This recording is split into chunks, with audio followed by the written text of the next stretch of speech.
patuloy na nakaapekto ang Northeast Monsoon sa extreme northern Luzon habang Intertropical Convergence Zone o ITCZ sa Mindanao ayon sa Rocasa.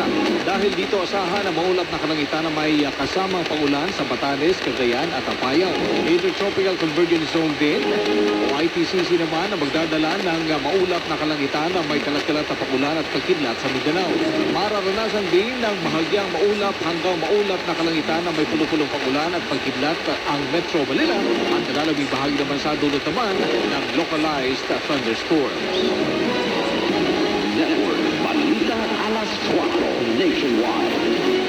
Narito magandang balita mula po sa PAGCOR. Pinaigting pa ng Philippine Amusement and Gaming Corporation o PAGCOR ang programa nitong Bingo for a Cause upang makalikom ng mas malaking pondo ang mga grupo at pamahalang lokal na balak magsagawa ng fundraising activities. Ayon kay PAGCOR Bingo Department Assistant Vice President Maria Teresa Ocampo, pinatrumahan kumakailan ng ahensya ang ilang bagong pakete para sa community bingo program nito.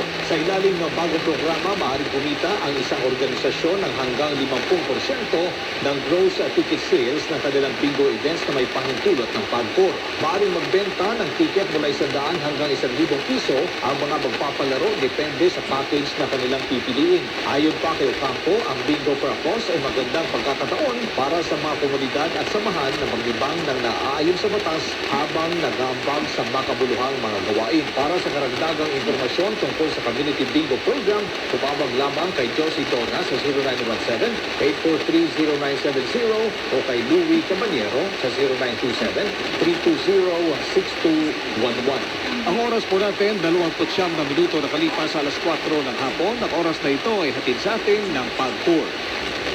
Panatiling masaya ang paglilibang, magtakda na oras at limitahan ng gastos sa paglalaro.